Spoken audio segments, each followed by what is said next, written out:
Hi friends, అందరు ఎలా ఉన్నారు? నేనైతే సూపర్ ఉన్నా. ఇప్పుడు నువ్వుల ముద్ద ఆనకం ఎలా వచ్చిందో చూసుకోవాలి.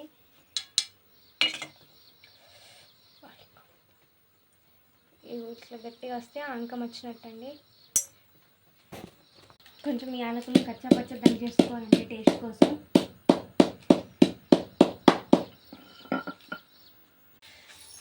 కొన్ని నువ్వులు ఇందులో పోసుకొని కలుపుకుంటూ ఉండాలి.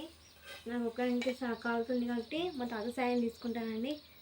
ఒక ప్లేట్ని తీసుకొని కొంచెం దీనికి నెయ్యి అప్లై చేసుకోవాలండి.